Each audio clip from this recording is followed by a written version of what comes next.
You must marry me. Nothing ever happens on Just Like Home.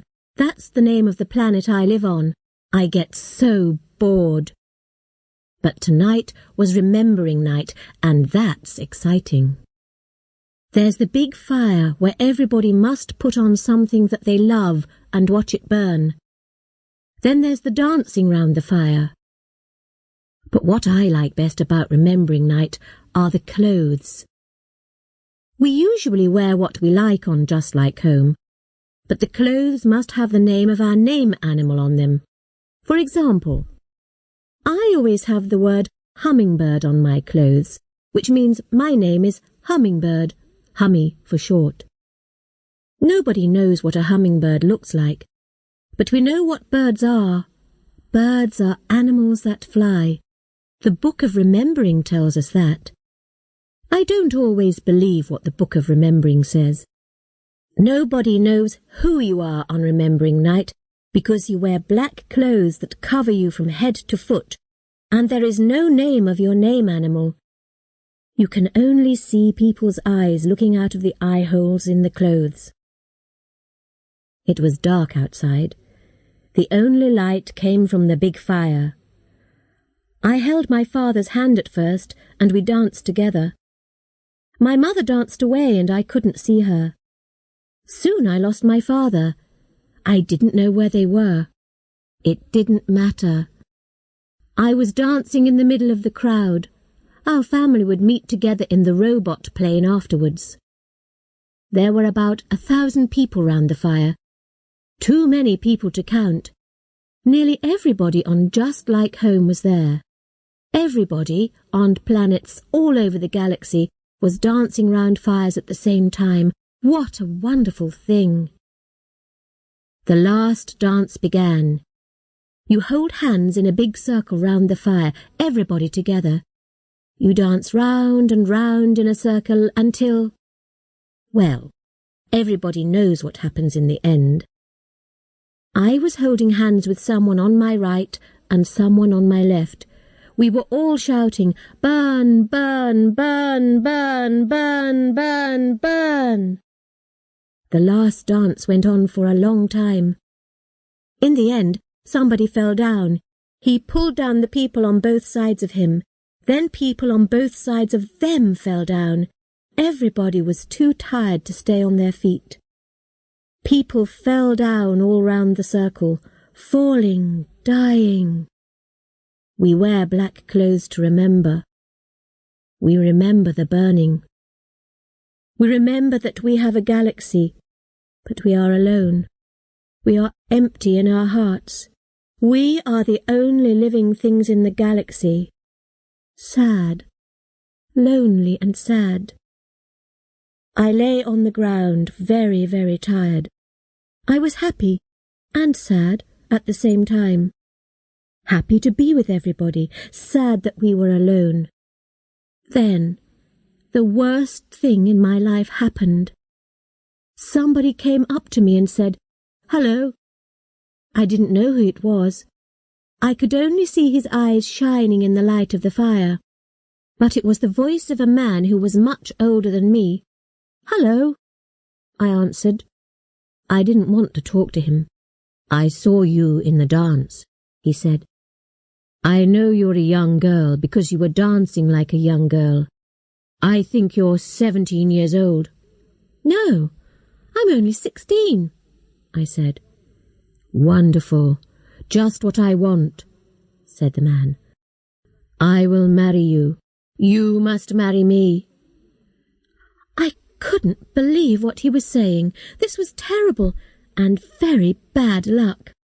Yes, it was true.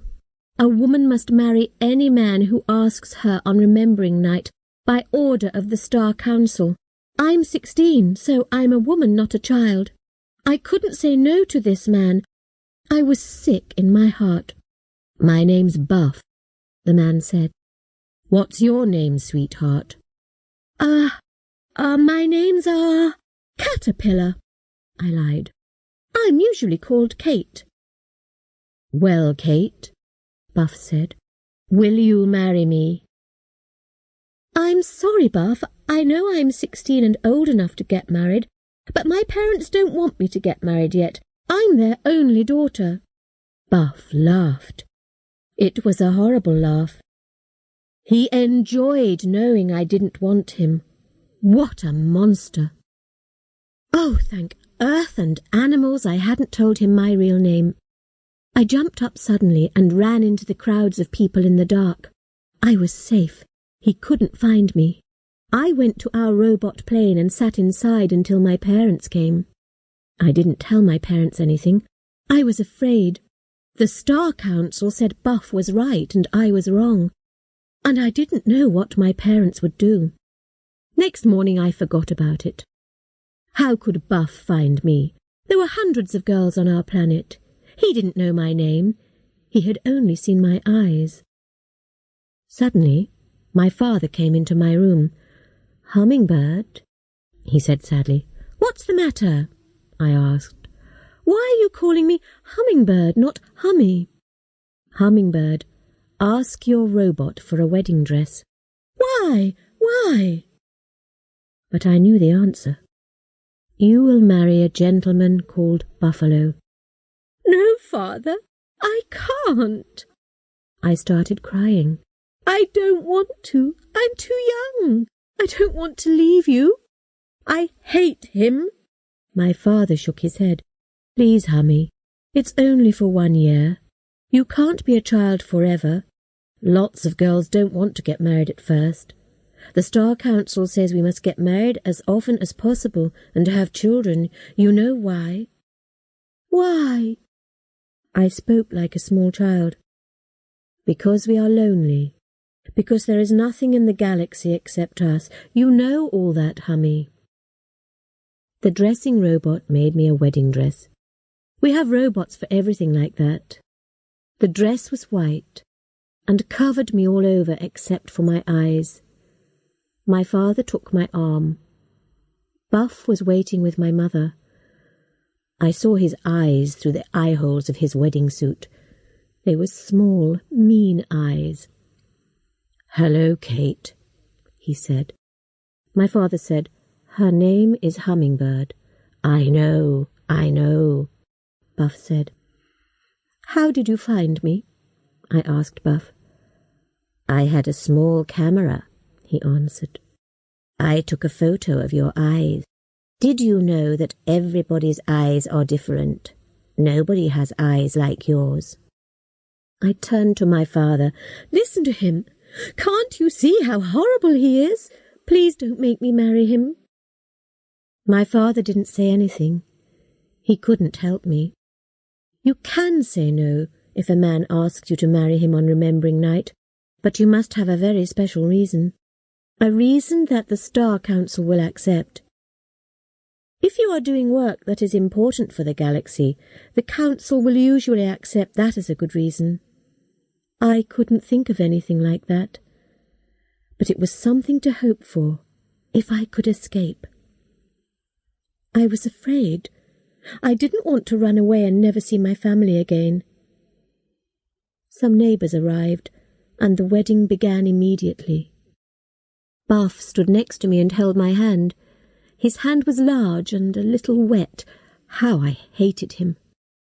My father picked up the Book of Remembering. He read, "In the beginning there were millions of planets in the galaxy, but there was only life on one.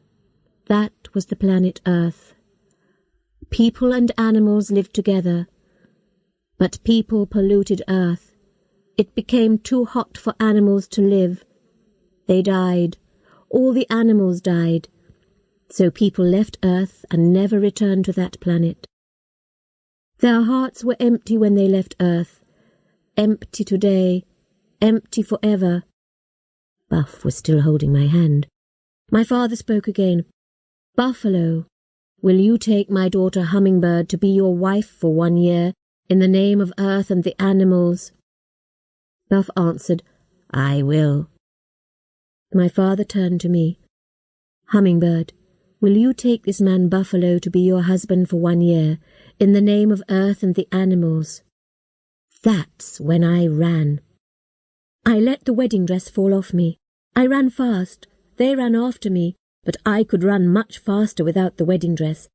I got to our robot spaceship, jumped into it and said, "Take off!" "Why are people running towards us?" the spaceship asked. "Take off now!" I shouted. "It's life or death!" The spaceship couldn't argue. It took off. Just like home was green all over, fields of wheat everywhere. I was out in space looking back at my planet. All around me were stars. The millions of stars in the galaxy. That's where I could hide. Chapter 2. A Spaceship Made of Plastic. I couldn't believe what I'd done. I'd run away. Me. I'm not very brave, and I love my parents very much. I never thought I could ever disobey them. I was afraid, and I felt sad for my parents, poor mother and father. But I had to live my own life. I couldn't get married to a horrible old man like Buffalo. I knew they would follow me quickly, so I told the spaceship to take me to a very quiet part of the galaxy, a long way from any planets with people on. The spaceship went. How can a spaceship travel across the galaxy in no time at all?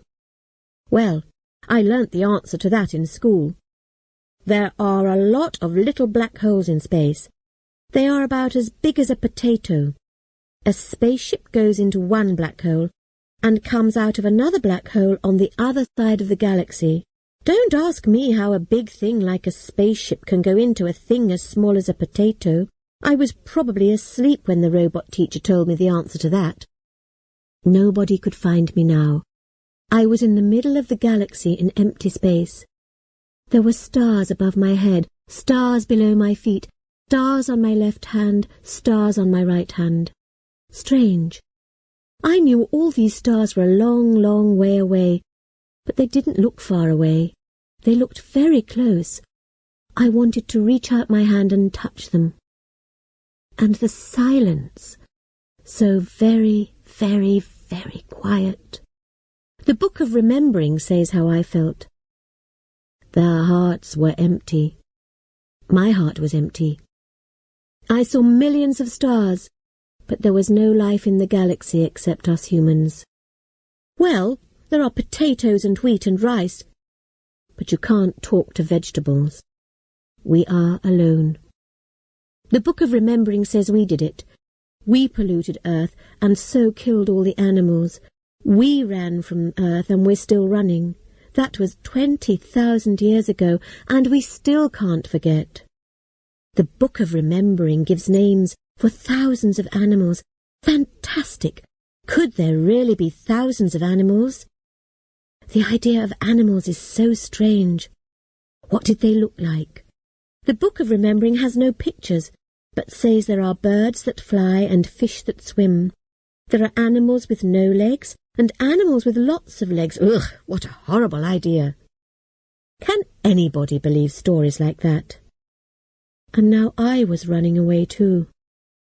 Perhaps I was wrong to run away. Suddenly, the spaceship went bing! Yes, what is it? I asked. There is something near us. Oh, I said. I thought we were a long way from anything out here. Take me closer. We moved closer, but I couldn't see anything. Then, one star disappeared.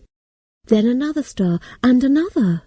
It was too dark to see what the thing was. It was just a big black shape between me and the stars.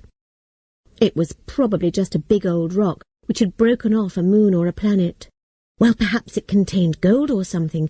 Then I could show the Star Council I was doing important work. Perhaps that would be a good reason not to marry Buff. I said, "Find out what it is made of." The spaceship shot a laser at the thing and said, "It is not natural. It may be a spaceship, although it is moving too slowly to arrive at a star. It is made of plastic." A spaceship made of plastic? You can't make spaceships out of plastic, and spaceships don't travel slowly. I was a little afraid, but this was something really important. Nobody could make me get married after I had discovered something as strange as this. I was afraid, but also excited. Most girls just get married once a year and have another baby. That's enough excitement for them. Not me. I was going to visit this spaceship and meet the people inside it. "Show me this plastic spaceship," I said. My spaceship shone out light. The thing was big, big, big. Who would build a spaceship so big? The plastic was full of holes, and the spaceship looked old and dead. Would anybody be left alive inside?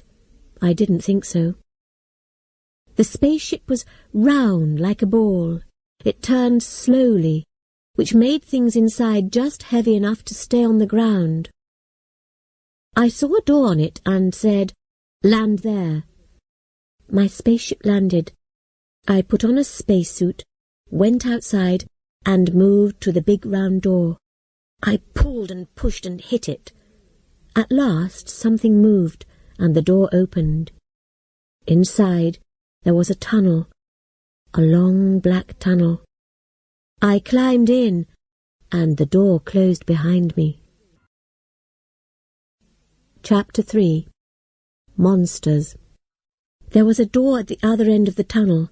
I went through and I was dreaming. I saw big things that grew out of the ground. They were much taller than me, with long brown arms covered with green leaves. I was very frightened, as I remembered something in the Book of Remembering. In those days there were trees. Trees! I never thought a living thing could be so big. I covered my eyes with my hands. I was afraid to look, but I was afraid not to look. After a time, I took my hands away from my eyes. The trees were still there. They weren't moving. I suddenly understood that trees couldn't move. They were plants like potatoes or rice. I was safe standing under them. But I didn't feel safe. The computer inside my spacesuit was checking the air for me. After a few seconds, the red lights on my suit turned to green. The air here was safe for humans. So I took off my spacesuit. Now I could touch and smell things. There was a soft wind. It was cool. I smelt strange new smells. I smelt living things. Was I smelling the trees or something else? I heard a sound of crying. Then I thought I heard something moving in the trees just behind one big tree. Was something hiding behind the tree? I was frightened, but I wanted to see, so I walked slowly towards the tree. There was light in this place, but there were shadows in the trees. I looked round the tree. I was frightened almost out of my mind. I fell down and my body started shaking. A grey thing came out from behind the tree and came towards me. It was big, but it wasn't tall, because it walked on 4 feet. It had no hands, but the thing had teeth. Yes, it had a mouth full of teeth, yellow, shiny teeth. It had yellow eyes and grey hair all over its body. I could smell it. Its mouth came towards my face. I closed my eyes and waited to die. There was hot air on my face. I wanted to scream and scream, but I was too frightened. I couldn't scream. My mind exploded. I went crazy. I suddenly hit the grey thing, and it fell back against the tree. I hit it again as hard as I could. I wanted to destroy the grey thing, and I was screaming. Suddenly it was gone. Then I saw another monster. This one was very small, with grey fur all over its body. It was holding on to the tree, but I pulled it off. I could destroy this one. I pulled its short legs hard. The small monster bit me. Its teeth went right into my finger. The pain was terrible, but my mind was exploded. I wanted to destroy it, and I didn't care about the pain. I just wanted to kill it. Then the big grey monster ran back through the trees, jumped at me and knocked me down. As I fell, I dropped the little monster, and it escaped. My head banged on a rock, and everything went black. Chapter 4. More Monsters. There was a long black nose in front of my face. It was smelling me. At first I couldn't understand what was happening. Then I remembered the monster with teeth. I tried to hit the nose, but my arm didn't move. Something was wrong with me. My body felt empty and I was hot inside like a fire. My body ached, and my skin was wet all over. The big grey monster sat in front of me, and it looked at me. Then I saw the small monster too. It was lying on the ground. It was hurt. It was very small, just a little bigger than my hand. It had a beautiful soft tail, and it made a sad sound. I felt two different things at the same time. I wanted to destroy it, but I also felt sorry for it. It was feeling pain like me. I didn't know what to do, so I started to cry. The big monster lay down next to me with its fur against my skin. I hated the feeling of its fur, but my body couldn't move. The fur made my skin dry, and I began to feel better. I suddenly felt very tired, and I was soon asleep. I woke up feeling better. I wasn't hot inside, and I could move again. The big monster sat down with me. I hit it with my hand, but I still wasn't strong. I didn't hurt it. Then the monster opened its mouth and called, "Woo, woo!" Some time passed. Then more monsters came, more and more. Most of the monsters walked on 4 legs. A very big one licked me with its tongue. It was a hard tongue, not like my soft tongue, but I felt better afterwards. The monster made a noise like this. Eek-aw! There was a very small monster that could fly. It had wings and a long hard mouth. It made a noise like this. Chip, chip. It cleaned my finger where E had bitten me. Cheep Cheep's hard little mouth was good at that. I must tell the truth. I wanted to take a laser gun and kill all those monsters. They weren't hurting me. They were helping me. They were nice. But something in my mind hated them. I didn't want to have to think about them. But I didn't have a laser gun, so I couldn't destroy them.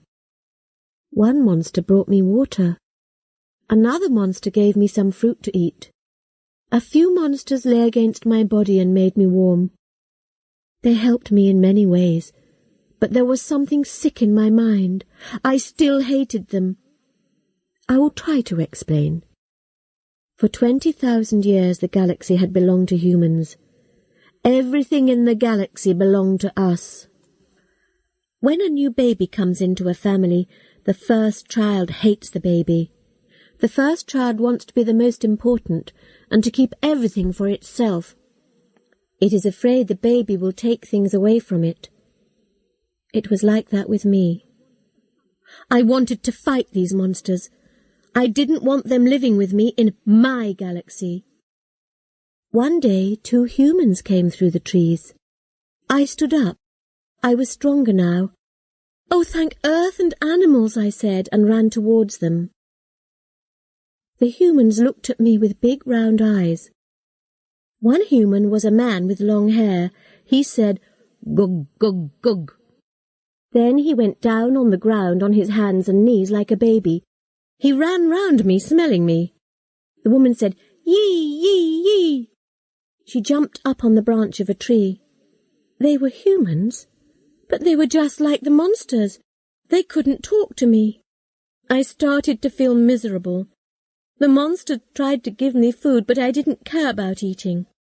The monster that said, "Hee-haw," carried me on its back, and we went to a little river. Hee-haw dropped me into the water. I didn't care if I was clean or dirty, but Hee-haw kicked water over me and washed me. The big grey monster that said, "Hoo-hoo," was worried about me. I didn't eat very much, and I didn't wash myself. I just sat. One day, Hoo-hoo came with Hee-haw. Hee-haw carried me through the trees, and the 3 of us travelled a long way. Finally, we came to a high plastic wall. Hoo-woo pushed open a door in the wall and we went through. On the other side the air was hot and wet and the trees were bigger. There were monsters, but they were different. Hee-haw carried me a long way through this forest. In the end we arrived at another plastic wall. There was another door. Hoo-woo opened the door and we entered a long tunnel. At the end of the tunnel was another door. At first Hoo-woo waited outside this door looking worried. I looked at the door. What was on the other side? Why was Hoo-woo so worried? In the end he opened the door. I saw a small round room just for a second. Then a terrible bright light came out. After that, I couldn't see inside any more. It was too bright. I was very frightened. I felt this fear deep inside me. Hee-haw's head touched the ground. Hoo-woo's head touched the ground too. I understood. This was their god. I understood because I felt the same fear as they did. Hoo-woo pushed me towards the light.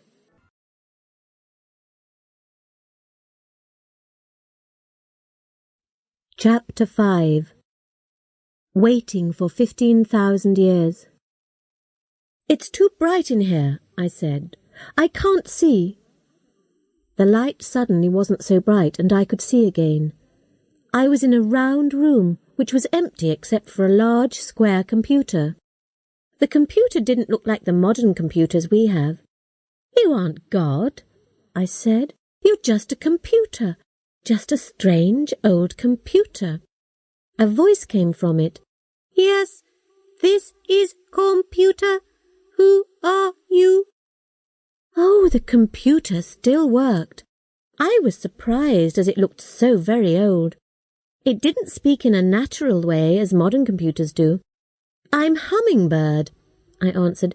You are not a hummingbird. Hummingbirds fly in the forests here in Star Zoo.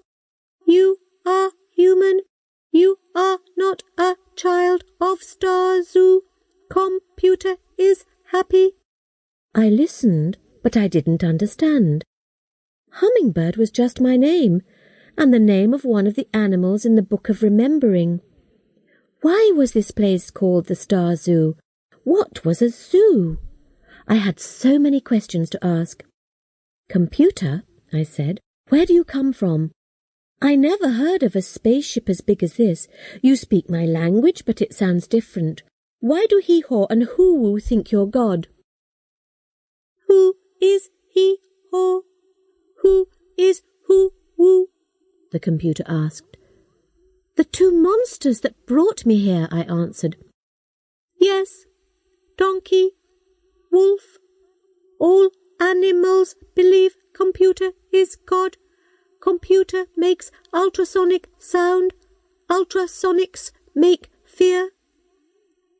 Animals, I said slowly. Animals were only a story in the Book of Remembering. There were no animals alive today. What was the computer talking about? Animals like ee and cheep cheep. Ee is a squirrel, the computer said. Cheep cheep is a bird. Animals take care of you. I was very afraid. Donkey, wolf, squirrel and bird were all animals named in the Book of Remembering. Where did these animals come from? I asked. Star Zoo came from Earth, the computer answered. Star Zoo left Earth. Earth was hot. I suddenly couldn't stand.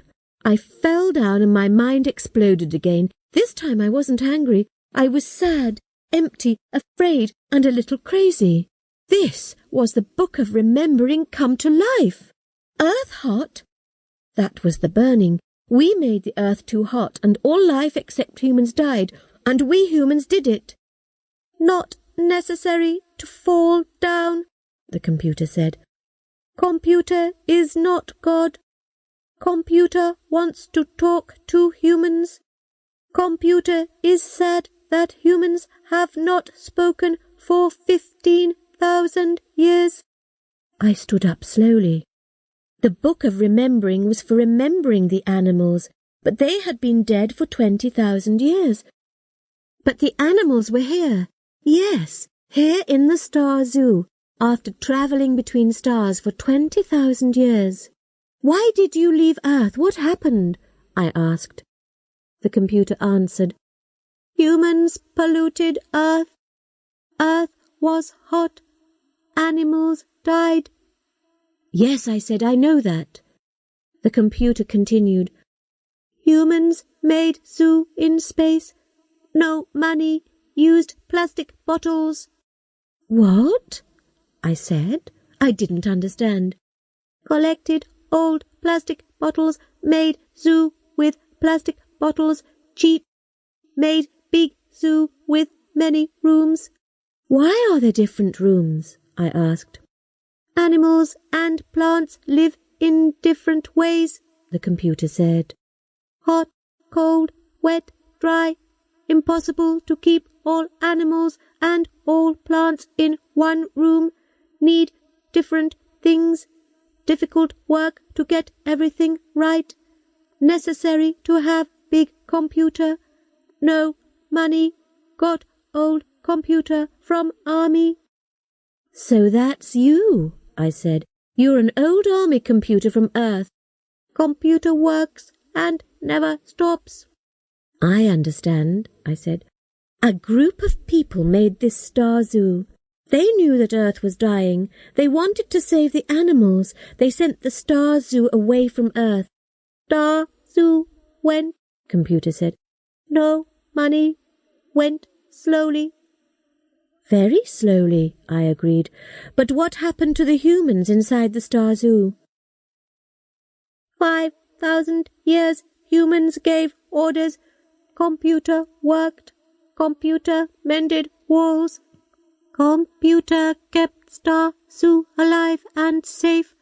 Star Zoo worked well. No problems. Humans stopped giving orders. Not necessary to talk. Humans enjoyed eating, playing, sleeping. Computer can do work. For 15,000 years, computer has worked, thought, learnt, grown. Now you have come. Computer is happy. I was happy too, and I wasn't afraid. It was wonderful news. The galaxy wasn't empty. Animals could live on all the worlds, and all humans could be happy again. Humans were lonely without animals. Humans needed animals. The animals must leave the Star Zoo, I said to the computer. We have planets where they can live. Do you agree? Star Zoo is not strong, the computer said. Holes in walls lose air and water. Animals need planets. Can have more animals on planets. Then I must go home, I said. I will come back with spaceships. We will take the animals to different planets, planets everywhere in the galaxy. Computer will choose planets for different animals, it said. First, plants will grow, animals will follow. You can tell us what to do, I said. This is wonderful. I want to leave now. Is Hee-Haw waiting? Donkey waits. The computer made a noise that was like crying. Donkey has waited for a few minutes. Computer has waited for 15,000 years. You come back. Computer is sad and afraid. Chapter 6. They Don't Believe Me. Where was my spacesuit? E.E. found it up in a tree where another squirrel was living in it. E.E. told the squirrel to get out of my spacesuit. I was happy to wear the spacesuit. Hoo-Woo took me to the door where I first came in. Hoo-Woo made his noise, hoo-woo, as I opened the door. He was sad that I was going. I said, I'm coming back. And I went out to my spaceship. I got in and said, take me home. The stars changed suddenly. I saw my world in space, all green and beautiful. A few minutes later the spaceship landed and I was home. My father ran from the house shouting, Hummy! I kissed my father. My mother was angry with me. "I didn't know if you were dead or alive," she cried. "It's been a week." A week! It felt like months to me. "I've got some very exciting news for you," I said. "OK," my mother said. "Let's sit in the wheat and talk there." "Oh, yes," she said to my father. "Why don't you go to the house and bring us something to drink?" Strange. Robots usually bring the drinks. But I just thought my mother wanted to be especially nice to me. I told my mother what had happened. When my father came with drinks, I told my story again. Telling my story, I looked at the green fields of wheat moving in the wind. The wheat went on for thousands of miles, looking just the same everywhere. How different it was in the Star Zoo. Every time you turned your head, you saw something new. That had frightened me at first, but now I thought the Star Zoo was wonderful. I explained that feeling to my parents. "Yes, Hummy," my mother said, looking quickly at my father. I saw a spaceship land near the house. "Who's coming?" I asked. My mother and father looked at each other. Then I knew. "It's Buff, isn't it?" I said. "You called him when you were getting the drinks," I said to my father. I was really angry. "How could you? Wait, you don't believe me, do you?" "Your head is full of dreams, Hummy," my father said. "You must be married to Buff, but only for a year. Then you can get married to someone you like." I jumped up. "I hate you. Why did I come back? Why didn't I go straight to the Star Council?" Buff walked up to us. "Hello again, Kate," he said. "I still remember the first name you told me." I had an idea. "Listen to what happened to me," I said, and I told my story a third time. Buff laughed. "What a story! You can tell me stories like that every night." "So you don't believe me?" I smiled. He just laughed. "OK, Buff," I said. "Come with me. I'll show you the Star Zoo. If it's only a story, I'll marry you. I'll even get married for 5 years if you want, OK?" "Why not?" Buff said. "I'll bring a robot to see what's really there. Robots never lie." Buff borrowed one of our family robots, and we took off. My father watched us go with a worried face. It was black in the empty space far between stars, and we couldn't see anything. Buff was surprised when we landed on the Star Zoo. We put on spacesuits and went out. Buff looked at the door, very surprised. We went in. After we went through the second door, Buff stood without moving, and he looked at the trees and didn't say anything. The robot closed the door behind us. Hoo-woo ran out of the trees to meet me. I was happy to see him and happy to be back in the Star Zoo again. I wasn't afraid at all. I looked round at Buff, and my heart stopped. Buff's face was full of hate, and he was holding a laser gun. The gun was pointing at Hoo-woo.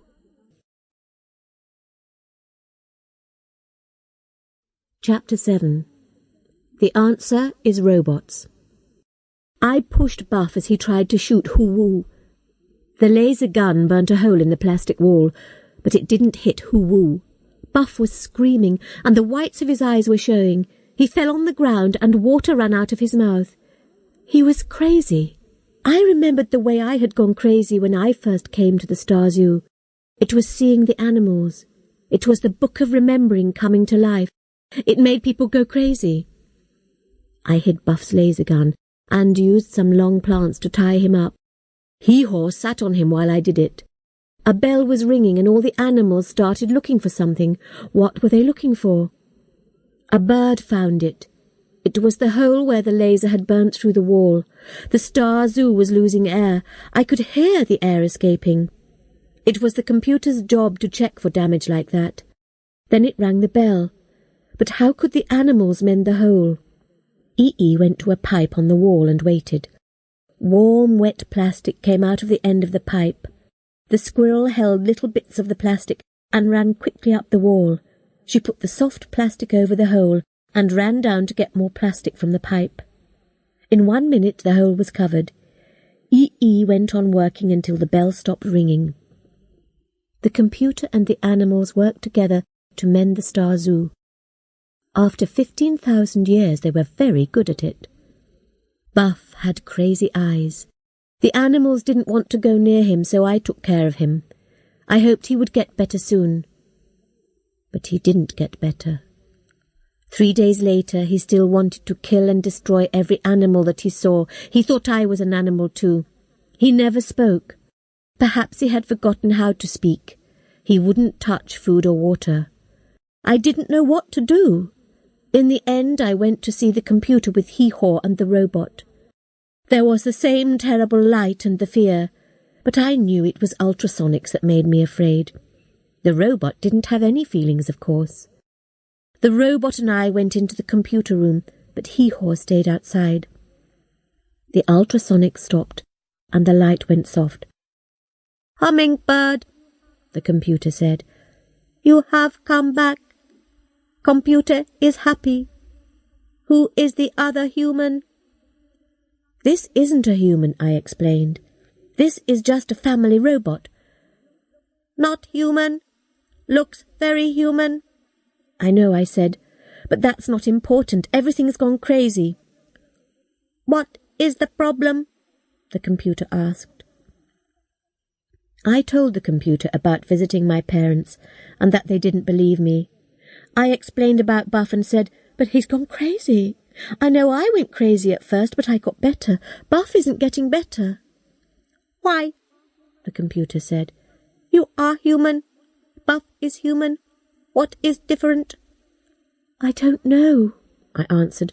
"I'm younger than Buff. Perhaps people's minds get hard like rock as they get older. They can't change how they think." "When will Buff get better?" the computer asked.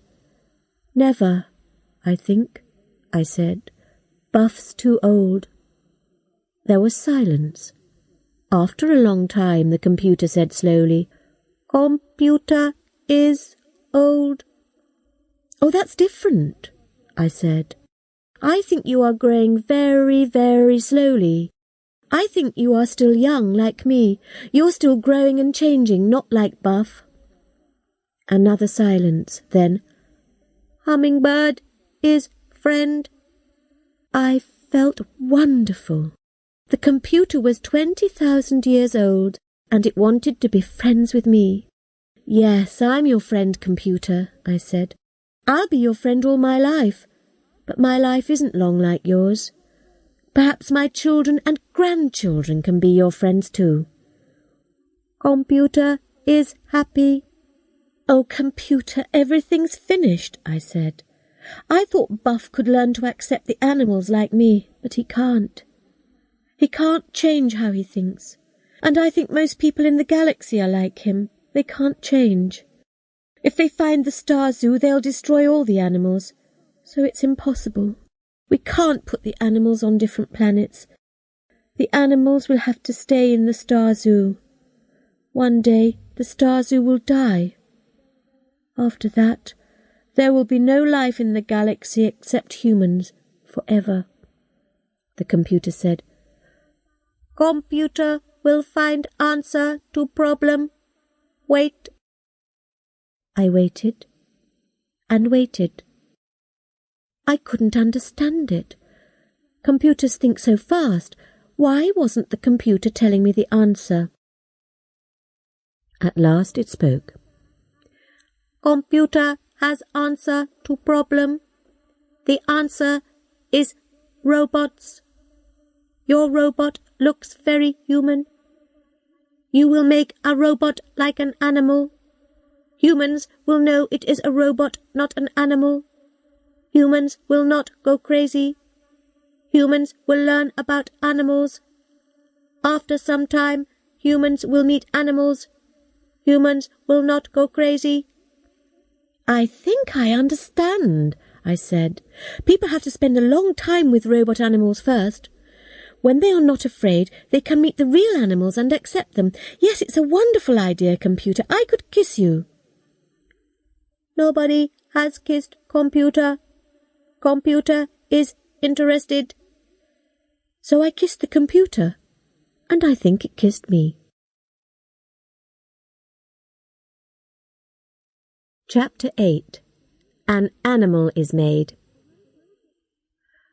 A robot can do many different things, from taking care of a baby to building a spaceship. It can do anything except think. The Star Zoo computer was the only one that could think. Well, our family robot could build a robot animal easily. That was no problem. First we had to choose what animals to make, so we went round the Star Zoo to look at all the animals. Hee-Haw carried me, and Hoo-Woo came with us. The robot followed. I don't know how many rooms the Star Zoo had. I couldn't count them all. Some rooms were filled with water, where there were big fish and small fish. There were horrible monsters walking under the water, and I felt a little afraid again. Some rooms were covered in snow, and all the animals there had white fur. There were dry rooms, hot, wet rooms, forest rooms, and animals and birds and trees and flowers. There were more living things than I had ever dreamt of. I sat on Hee-Haw's back as the donkey walked on.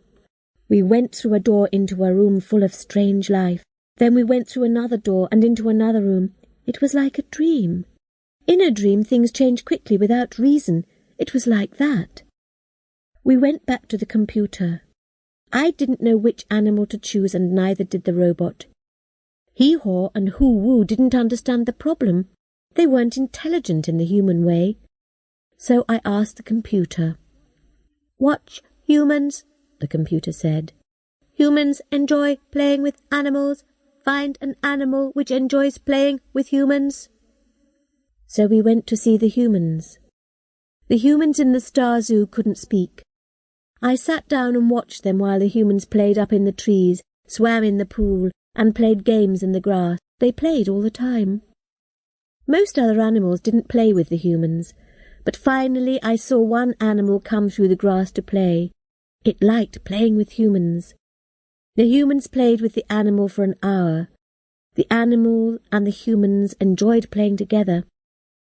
"That's the animal you must make," I told the robot. The robot watched the animal and touched it and measured everything. In the end, it was ready to build a robot just like the animal. "What do you need to build it?" I asked. "Plastic," the robot answered.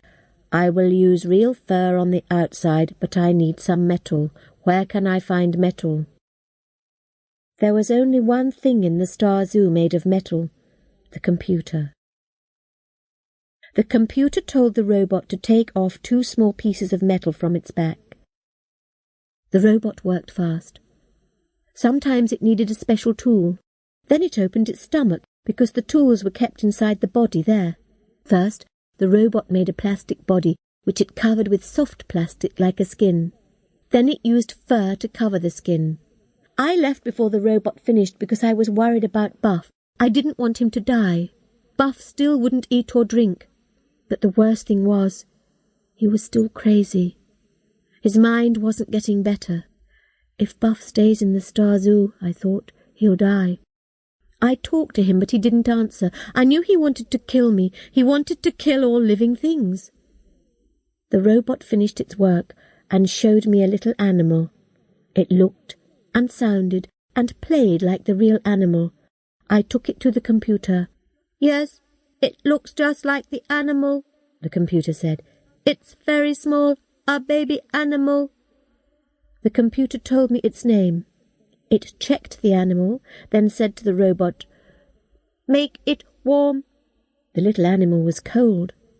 So the robot made the baby animal warm, like the real animal. We were ready. The robot put Buff to sleep, then put the spacesuit on him and carried him to the spaceship.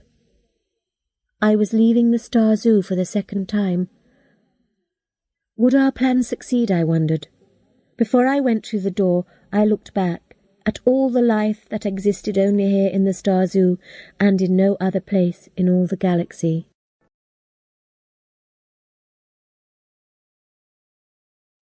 Chapter 9.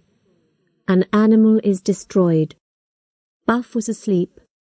I told the spaceship to take us to New Earth, the planet of the Star Council. I wasn't going back to my parents. I wanted to go to the top people. A few minutes later, the spaceship was falling towards a planet covered with tall buildings. Many of the buildings touched the clouds. I'd never been to New Earth before. I was just a young girl from a small planet, and I felt very unimportant here. We landed. I could see a lot of people walking quickly. They didn't stand and talk, they were too busy. Who was going to stop and talk to a young girl like me? Everybody was wearing very expensive, fashionable clothes too. I felt stupid with just my old clothes with my name Hummingbird on. I said to the robot, "Make a special dress for me. I want to look more important." A minute later I had the dress. It didn't look very good. It was grey and just like an old bag.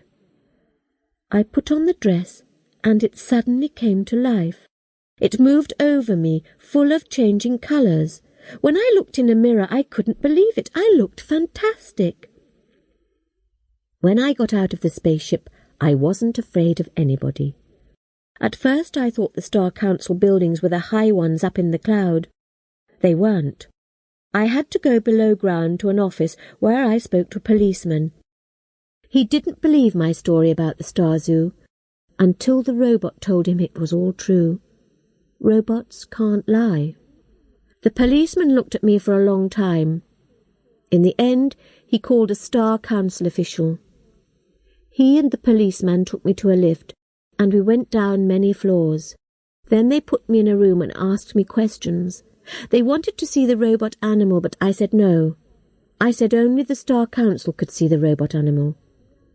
3 hours later, they were still asking me questions, and I couldn't keep my eyes open. I was so tired. My dress had lost its colours. It was just grey again. I didn't feel important. I felt like a child. But I didn't show them the robot animal. The official said, "I don't believe you. There are no animals in the galaxy now. Perhaps there never were any animals. There are only stories in the Book of Remembering." "Well, why are you asking me so many questions?" I said. "Because your robot tells the same story. Because you have a crazy man in your spaceship. He's in hospital now." Suddenly, the official got up and took me to the lift. We went down, down, down very fast. We came out into a room in the shape of a star. I felt frightened, because I knew this was the star room where the Star Council met. The council men and women came in and took their places at the star table. The official told them my story, which my robot repeated. Everybody looked at me, waiting for me to show them the robot animal. The president of the Star Council said, "Where is this animal?" "It's not an animal," I said. "It's a robot, but it looks just the same as a real animal. Where is it?" I touched the robot's stomach. "In there," I answered. "Bring it out. We want to see it," the president said. "Yes, sir," I said. I looked round at all the councillors. I was afraid to speak to these important people, but I had to tell them about the danger. When Buff saw an animal, he went crazy. I went crazy at first too. We heard your story. "Please listen," I said. "This is a robot. Please remember, it's not a real animal. I don't want anybody here to go crazy." "Don't try to frighten us, girl. Bring out the animal." I told the robot to open its stomach, and it opened. The little robot animal jumped onto the star table. It looked so alive. It opened its mouth and made the special noise of that animal. It had small, sharp white teeth. The mouth of every councillor fell open at the same moment. There was a sudden bright light.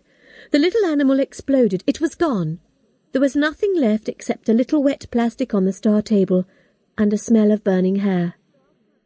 The Star Council official had destroyed it with his laser gun. The councillors were getting up and shouting. Their faces were full of hate.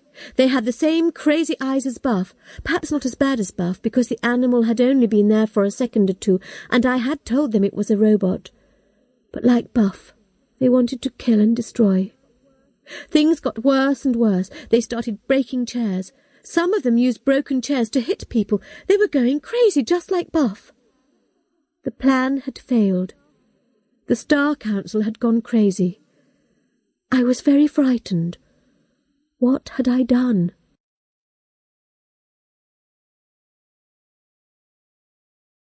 Chapter 10. 2 of Everything.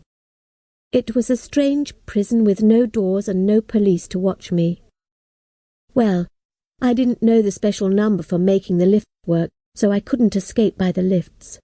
There were stairs, but it was 10 kilometres straight up to get to the surface. I couldn't get out. I found food and water.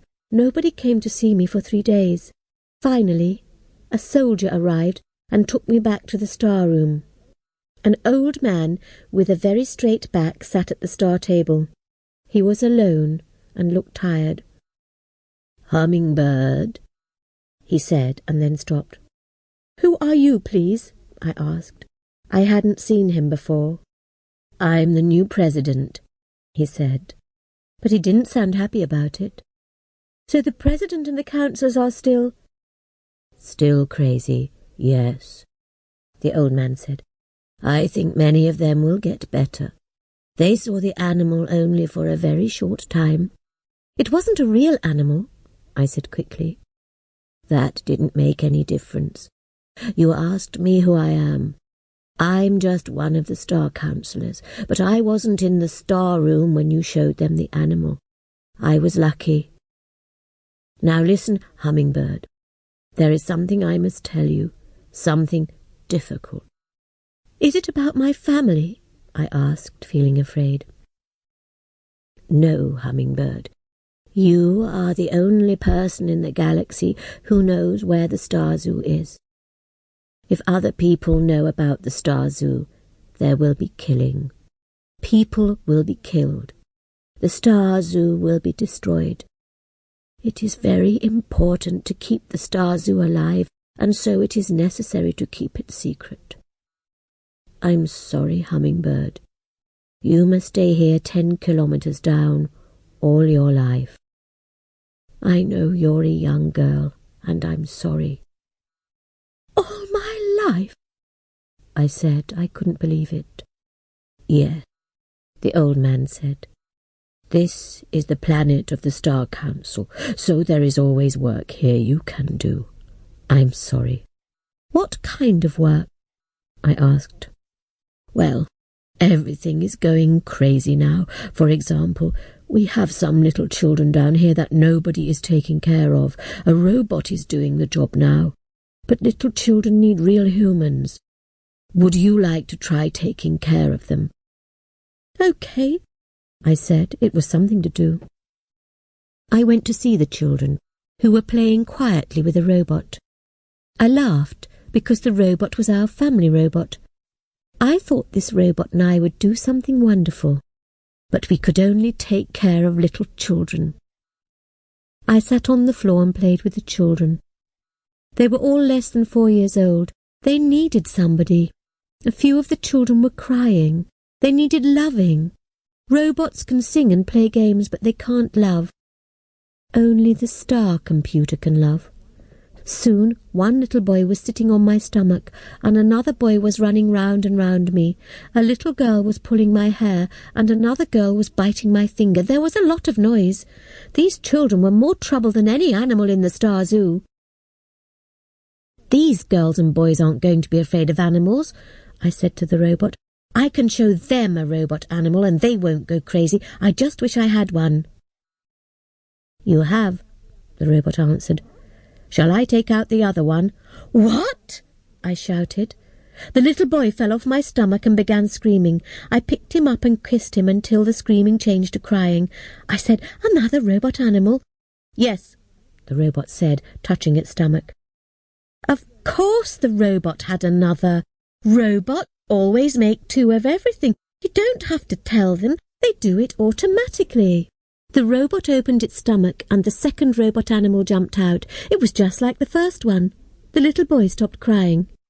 He looked at the robot animal with big round eyes. All the other children were looking too. The animal began to play. It tried to bite its tail and fell over its own feet. It was a funny, sweet animal. After 1 minute, the children were round it in a circle, laughing and playing with it, just like the humans in the Star Zoo. I watched them. This was very important. These children hadn't learnt to be afraid of animals because they had never heard of Earth, the burning, or the Book of Remembering. I watched and thought. I spoke softly to my robot. If these children go on playing with this robot animal, they will never become afraid of animals. They won't go crazy. I thought some more and said, but if their parents see the animal, the parents will go crazy. I thought carefully. Yes, there must be a special room in every house, a room which parents couldn't go in, a room for children only. Then children could play with robot animals in that room. That's it, I said. The children will still be happy to be with animals when they are parents. It might take 20, 30, 40 years, but then I heard the sound of somebody coming. I shouted to the robot, "Hide that animal, quick!" The robot opened its stomach and the animal went inside. All the children began crying. They wanted to have their wonderful animal back again. It was the president. He looked round at all the crying children. "Did I do this?" he asked. "No," I answered. "Please stay. I have fantastic news for you. Listen to what just happened." The old man listened. First he was angry. Then he was surprised. But in the end he became very excited. "Hummingbird," the president said. "I must not see that robot animal. I don't want to go crazy. Your idea is interesting. I think it will work. We must be very careful. We can begin with just one family and can learn from our mistakes. I think we can let you go free, Hummingbird." "You can see the animal again soon," I promised the children, and kissed the ones that were still crying. "So the little children really liked this animal?" the president said. "What kind of animal was it? Does the Book of Remembering talk about it?" "The Book of Remembering talks about cats," I answered. "This is a baby cat. I can't remember what the computer called it. Oh, yes, I do. It's called a kitten."